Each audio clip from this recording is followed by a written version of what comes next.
Sí, buenos días. Voy a comentarles ahora los primeros discípulos en el Evangelio de San Juan. Estamos en el capítulo primero, entre los versículos 31 y 51. Bien, allí se nos dice, al día siguiente, Juan se encontraba de nuevo allí con dos de sus discípulos. Sabemos que en el cuarto Evangelio, siempre que se habla de Juan, se refiere a la figura del precursor o del bautista. En este caso se habla de dos discípulos suyos. Y allí Juan, fijándose en Jesús, dice: «He aquí el Cordero de Dios». Ya unos versículos antes había repetido esta expresión: «He aquí el Cordero de Dios que quita el pecado del mundo». Claramente esta expresión es gigantesca. Todos conocemos la importancia que tenía el Cordero Pascual desde el momento de la celebración de la Pascua, que año a año celebraban los hebreos. En el cuarto Evangelio, la figura del Cordero tiene una importancia capital también, ya que Cristo aparece ofreciéndose en aquel horario en el cual en el templo se ofrecían los corderos, con el cual se muestra que Él es el verdadero Cordero que viene a salvar a los hombres y efectivamente los salva. Cristo es el Cordero Pascual inmolado. Conocemos de la Eucaristía tantas figuras que la Eucaristía tiene en el Antiguo Testamento: el maná, el sacrificio de Abel, el sacrificio de Abraham, el sacrificio de Melquisedec, pero bien sabemos que el Cordero Pascual es la mayor de las figuras que posee la realidad misma de la Eucaristía, de la Santa Misa, del sacrificio eucarístico. Por otra parte, este Cordero, aquí el Cordero de Dios que quita el pecado del mundo, dentro de los escritos juanios tiene una gran importancia. Pensemos que en el Apocalipsis, en el capítulo 4, aparece el Cordero inmolado, el Cordero degollado, inmolado, es aquel que es capaz de abrir el libro con sus 7 sellos. Y después aparece ahí en el capítulo 19, aparece allí que se anuncia que ya están preparadas las bodas del Cordero, que su esposa se ha embellecido. Dichosos los invitados a la cena del Cordero. En fin, la importancia que tiene el Cordero es gigantesca. Incluso acá tengo en mi mano este libro tan conocido de Scott Hahn, La Cena del Cordero, la Misa, el Cielo en la Tierra. El autor Scott Hahn es un converso, alguien que del anglicanismo pasó al catolicismo, y lo que hace es una explicación de la misa siguiendo los textos bellísimos del Apocalipsis y aplicándolos al sacrificio eucarístico. Scott Hahn y su esposa, conversos al catolicismo, también son autores de otro libro que se llama Roma, Dulce Hogar, que se está leyendo mucho en este último tiempo. Bien, entonces nos encontramos de entrada con Juan que dice: «He aquí el Cordero de Dios», ¿no? Bueno, hablábamos del testimonio que daba el Bautista. Este es un testimonio clarísimo que él da.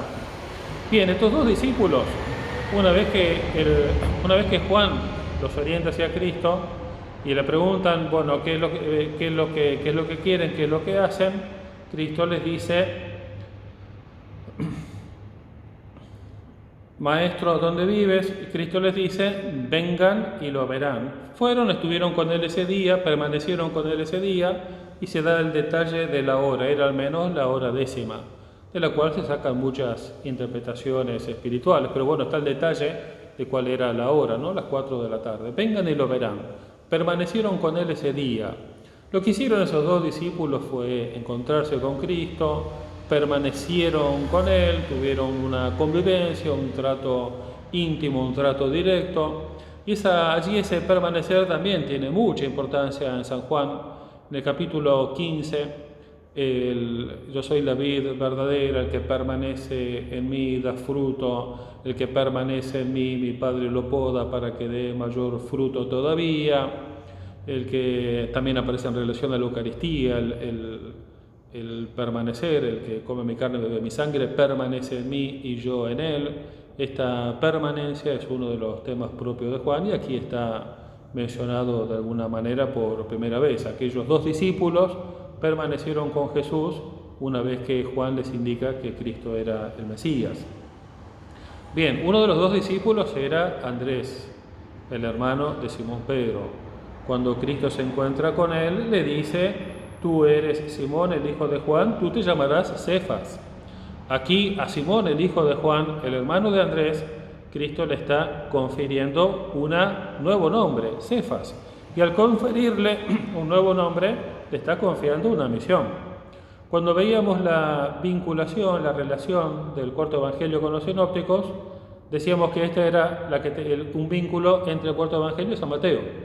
Mateo 16, tú eres Pedro, sobre esta piedra fundaré mi iglesia, las puertas del infierno no prevalecerán contra ella. Aquí aparece en ambos lugares, aparece la figura de Cefas, de Pedro, la figura de la piedra. Bien, por otra parte, allí aparece Felipe, a quien Cristo le dice, sígueme, y Felipe era de Betsaida, la misma ciudad de Pedro y de Andrés. Toda esa es la región que rodea al lago de Galilea, donde Jesús convoca a los apóstoles. Aquí este llamamiento de los discípulos en el cuarto evangelio es distinto al que aparece en el capítulo 4 de San Mateo.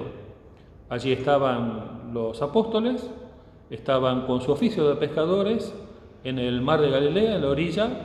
Pasó Cristo, los llamó y los apóstoles, dejándolo todo, lo siguieron. Eso está en Mateo 4. Los apóstoles que entonces siguen a Cristo son, por una parte, Pedro y su hermano Andrés, o Simón y su hermano Andrés, y por otra parte, los hijos del Zebedeo, es decir, Santiago y Juan. En este caso no viene a ser como un paralelo a ese episodio. Aquel episodio fue la convocatoria. Los apóstoles lo dejaron todo y lo siguieron. Aquí lo que hay es un recibimiento. Es decir, Jesús recibe a Andrés, que venía de estar con Juan el Bautista.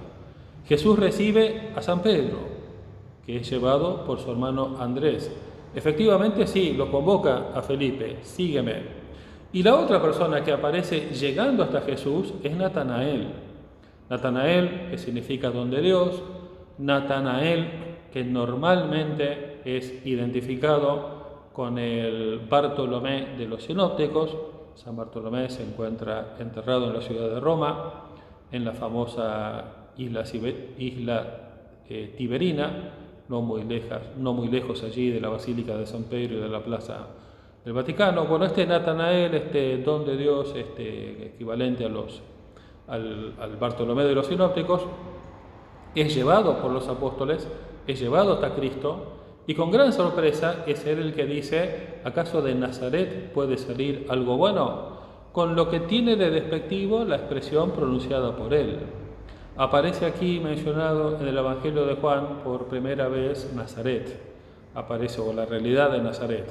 Bien sabemos que ya en San Mateo se dice clarísimamente, será llamado Nazareno, después del exilio, después que Herodes hace matar a los niños inocentes y la Sagrada Familia se refugia en Egipto. A la vuelta, como reinaba Arquelao allí en Jerusalén, se fueron San José, la Virgen, el niño, se fueron a Nazaret, y para que se cumplan las Escrituras, será llamado Nazareno. Tiene mucha importancia en el cuarto Evangelio, porque vamos a ver cómo cuando llega la ocasión de la pasión, el proceso, el litigio que termina en la pasión y la muerte en cruz, vamos a ver allí que se puso en el cartel de la cruz Iesus Nazarenus Rex Iudeorum.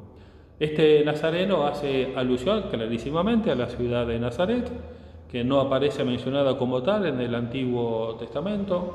Por otra parte, es ignorada en los textos hebraicos extrabíblicos, y también prácticamente es ignorada por las antiguas civilizaciones la existencia de esta pequeñísima ciudad.